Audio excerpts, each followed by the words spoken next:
এই মুহূর্তে যে ছবি আপনাদের দেখাবো, জিনাতের শারীরিক পরীক্ষা করা হচ্ছে, সেই ছবি আপনারা দেখছেন। শারীরিক পরীক্ষার পরই কিন্তু তাকে কলকাতার উদ্দেশ্যে নিয়ে আসা হবে, আলিপুর চিড়িয়াখানায় তাকে রাখা হবে যতক্ষণ না সে উড়িষ্যায় আবারও তাকে ফেরত নিয়ে যাওয়া হচ্ছে। যেমনটা আপনাদের কিছুক্ষণ আগেই জানাচ্ছিলাম। তবে এই মুহূর্তে জিনাতের শারীরিক পরীক্ষা করা হচ্ছে বলেই জানা যাচ্ছে। যে ছবি আপনারা দেখতে পাচ্ছেন, আজকে জিনাতকে কাবু করা সম্ভব হয়েছে। চতুর্থবার ঘুম পাড়ানি গুলি দিয়ে তাকে কাবু করা সম্ভব হয়। এরপরেই বন দপ্তর তাকে খাঁচাবন্দি করে নিয়ে যায় আর তার শারীরিক পরীক্ষা এখন করা হচ্ছে। আর শারীরিক পরীক্ষার পর তাকে কলকাতায় নিয়ে আসা হবে এবং আলিপুর চিড়িয়াখানায় তাকে রাখা হবে, এমনটাই আমরা কিছুক্ষণ আগেই আপনাদের জানাচ্ছিলাম।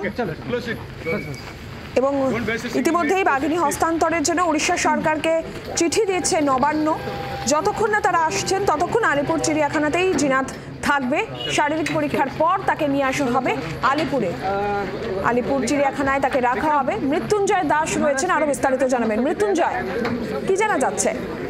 একেবারে দেখো, বাঘকে খাঁচাবন্দি করার পর সেখান থেকে উদ্ধার করে তাকে রাস্তায় নিয়ে আসার পথে বিষ্ণুপুর যে পঞ্চায়েত ডিভিশন রয়েছে, বিষ্ণুপুর পঞ্চায়েত ডিভিশনে নিয়ে আসা হয় এবং সেখানে তার বেশ কিছুক্ষণ তার যে শারীরিক পরীক্ষা, সেই শারীরিক পরীক্ষা করা হয় পশুর যে চিকিৎসক বা পশু বিশেষজ্ঞ তাদেরকে দিয়ে, এবং খানিক তার শারীরিক চিকিৎসা করানোর পর সেখান থেকে চিড়িয়াখানার উদ্দেশ্যে নিয়ে যাওয়া হচ্ছে, এমনটাই কিন্তু জানানো হয়েছে। এবং যিনি বিশেষজ্ঞ রয়েছে এবং তাদের সাথেও আমরা যখন কথা বলি, তিনিও যেটা জানাচ্ছেন যে তার যে শারীরিক অবস্থা, সেই শারীরিক অবস্থা দুপুর নাগাদ যেটা ছিল তার থেকে অনেকটাই ভালো রয়েছে এবং সুস্থ রয়েছে, এবং সেই কারণের জন্য তাকে এখান থেকে আপাতত আলিপুর চিড়িয়াখানায় নিয়ে যাওয়া হচ্ছে এবং সেখানেই তাকে রাখা হবে বলে জানতে পারা গেছে প্রাথমিকভাবে। সঙ্গে থাকো মৃত্যুঞ্জয়, আমরা সেই ছবিও দেখতে পাচ্ছি। শারীরিক পরীক্ষা করা হয়েছে জিনাতের এবং তুলনামূলকভাবে দুপুরের থেকে সে অনেকটাই সুস্থ আছে বলেই জানা যাচ্ছে। আর এরপরই আলিপুর চিড়িয়াখানার উদ্দেশ্যে তাকে নিয়ে আসা হবে। তাকে যেটা জানা যাচ্ছে, আলিপুর চিড়িয়াখানাতেই তাকে আপাতত রাখা হবে। আর এই বাঘিনী হস্তান্তরের জন্য উড়িষ্যা সরকারকে নবান্নের তরফ থেকে চিঠি দেওয়া হয়েছে এবং যতক্ষণ না তারা আসছে ততক্ষণ আলিপুর চিড়িয়াখানাতেই জিনাত থাকবে বলে যে সিদ্ধান্ত হয়েছে।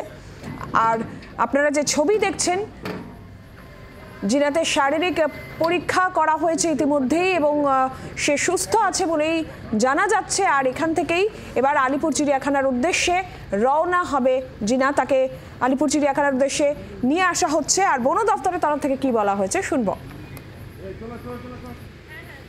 আমরা বাঘকে সুস্থভাবে ধরার জন্য অনেকটা চেষ্টা করেছি। যত সাইন্টিফিক অ্যাপ্রোচ আছে, প্রচুর সাইন্টিফিক যা অ্যাপ্রোচ, ম্যানেজমেন্ট অ্যাপ্রোচ আমরা ফলো করে, যে এনডিসিএ যারা এসওপি আছে, নিয়ম কানুন কোলকে মেনে আমরা আজকে বাঘকে আমরা ধরেছি। বাঘ এখন খুব ভালো কন্ডিশন আছে, হেলদি আছে, ভেটেনারি ডাক্তার চেক করেছে, অ্যানিমাল ইজ ভেরি গুড, কোনো অসুবিধা নেই। আমরা সেফ কাস্টাডি নিয়ে যাচ্ছি। আপনারা শুনলেন যে বন দপ্তরের তরফ থেকেও কিন্তু জানানো হলো যে জিনাতের শারীরিক অবস্থা, জিনাত সুস্থই আছে এবং তাকে সুস্থভাবেই ধরাও সম্ভব হয়েছিল। তারপরও তার আবারও শারীরিক পরীক্ষা করা হয় এবং সেখানেও যেটা জানা যাচ্ছে যে জিনাত সুস্থই আছে। আর এরপরই তাকে আলিপুর চিড়িয়াখানার উদ্দেশ্যে নিয়ে রওনা হবেন বনকর্মীরা, সেখানেই জিনাত থাকবে। এবং যেটা জানা যাচ্ছে যে উড়িষ্যা সরকারকে ইতিমধ্যেই নবান্নের তরফ থেকে চিঠি দেওয়া হয়েছে। যতক্ষণ না তারা আসছেন ততক্ষণ পর্যন্ত আলিপুর চিড়িয়াখানায় জিনাতের গন্তব্য। তাকে নিয়ে বনকর্মীরা রওনা হচ্ছেন। মৃত্যুঞ্জয় আমাদের প্রতিনিধি রয়েছেন টেলিফোন লাইনে। মৃত্যুঞ্জয়, আর কি জানা যাচ্ছে? একেবারে দেখো, গত দুদিন ধরে বাঁকুড়া জেলায় যে বাঘবন্দির যে খেলা, সেই বাঘবন্দির খেলা চলে এবং আজকে দুপুর নাগাদ সেই বাঘকে কিন্তু কাবু করা হয়। আমরা যেটা জানতে পারি, পরশু দিন সকাল নাগাদ ওই যে বাঘ, সে বাঘ কিন্তু ঢুকে পড়ে বাঁকুড়ার রানীবাঁধ যে জঙ্গলমহল এলাকা রয়েছে, জঙ্গলমহল এলাকায়, এবং সেখানে ঢুকে যাওয়ার পর বন দপ্তরের আধিকারিক এবং স্থানীয় যে প্রশাসন রয়েছে তারা কিন্তু তৎক্ষণাৎ সেখানে পৌঁছায় এবং তৎক্ষণাৎ সেই যে পুরো এলাকা রয়েছে সেই পুরো এলাকাটি ঘিরে ফেলে এবং আশপাশের গ্রামের মানুষজনকে সেখান থেকে সরিয়ে নিয়ে যাওয়া হয় এবং আশপাশের মানুষজন তাকে তাকে যাতে কোনোরকমভাবে কোনো ডিস্টার্ব যাতে না করতে পারে সেই বিষয়টাও কিন্তু নজরে রাখা হয়।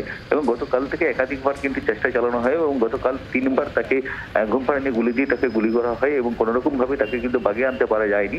এবং আজকে দুপুর নাগাদ 3-3:30টার পর তাকে কিন্তু ফের একবার অ্যাম্বুলেন্স যখন করা ঘুম পাড়ানি যখন গুলি যখন দেওয়া হয় তারপর কিন্তু সেই বাঘ কিন্তু কাবুতে আসে এবং তারপরে তৎক্ষণাৎ তাকে কিন্তু খাঁচাবন্দি করা হয় এবং খাঁচাবন্দি করার পর তাকে সেখান থেকে যখন কলকাতার উদ্দেশ্যে যখন নিয়ে যাওয়া হয় বিষ্ণুপুর সাব ডিভিশন পাঞ্চের যে সাব ডিভিশন রয়েছে সেখানে তাকে নিয়ে আসা হয় এবং সেখানেই তার পশু যে চিকিৎসক রয়েছে পশু চিকিৎসক দিয়ে তার যে শারীরিক যে পরীক্ষা সেই শারীরিক পরীক্ষা করা হয় এবং পশু যে বিশেষজ্ঞ রয়েছে তারাও সেখানে কিন্তু উপস্থিত ছিলেন এবং বন দপ্তরের যে সমস্ত আধিকারিক এবং কর্মীরা ছিল তারাও কিন্তু সেখানে ছিলেন এবং তাদের উপস্থিতিতেই তার যে শারীরিক যে চিকিৎসা সেই শারীরিক চিকিৎসা করানো হয় এবং তারপর সেখান থেকে তাকে কলকাতার উদ্দেশ্যে কিন্তু নিয়ে যাওয়া হয়। আর প্রাথমিকভাবে যেটা মনে করা হচ্ছে যে তাকে কলকাতায় যে চিড়িয়াখানা সেখানেই কিন্তু আপাতত রাখা হবে এবং এই বিষয় নিয়ে আমরা পশু চিকিৎসক এবং একই সাথে যিনি আধিকারিকরা রয়েছেন তাদের সাথে আমরা যখন কথা বলে যখন বলেছিলাম এবং তারা পরিষ্কারভাবে জানিয়ে দিয়েছেন যে জিনাম যে শারীরিক অবস্থা সেই শারীরিক অবস্থা একেবারেই সুস্থ রয়েছে এবং সেই কারণের জন্য তাকে এখান থেকে আপাতত ভাবে তাকে কলকাতায় যে চিড়িয়াখানা কলকাতা আলিপুর চিড়িয়াখানায় নিয়ে আসা হচ্ছে। মৃত্যুঞ্জয়, ধন্যবাদ। আর এবার আপনাদের শোনাবো যে জিনাতের শারীরিক পরীক্ষার পর বন দপ্তরের তরফ থেকে কি বলা হয়েছে এই বিষয়ে শুনবো। চিকিৎসা অনেক কিছু নাই, চিকিৎসা কোনো যে আমরা অবজারভেশন দেখতে হবে, কারণ তো 22 দিন মতো মানে শিমলিপাল থেকে 22-23 দিন হয়ে গেছে, তো এটা বাইরে মানে ওয়াইল্ড লাইফের বাইরে ছিল, মানে অনেকটা স্ট্রেস ছিল। ह्यूमन बीइंग एनकाउंटार लट ऑफ ये विलेजेस इत्यादि इत्यादि देखे মানে নতুন নতুন জায়গা গিয়েছে, স্ট্রেস ছিল অ্যানিমেল, স্ট্রেসে একটু ঠিক করতে হবে, তারপর ঠিক। আমরা এটা নিয়ে যাচ্ছি কলকাতা আলিপুর চিড়িয়াখানা নিয়ে যাচ্ছে, ওখানে আমরা অবজারভেশন থেকে তারপরে মানে সরকার থেকে উপরে যারা অফিসার আছে ওনারা ডিসাইড করবেন। এখানে জাস্ট চেক কর মানে we are transporting to and route, আমরা একবারে ভেটেরিনারি চেক করলাম, কারণ ডাক্তারবাবু চেক করলো অ্যানিমেল ঠিক আছে, আমরা এখন আবার নিয়ে যাচ্ছি। বাংলার আওয়াজ, বাঙালির আবেগ, জি 24 ঘন্টা।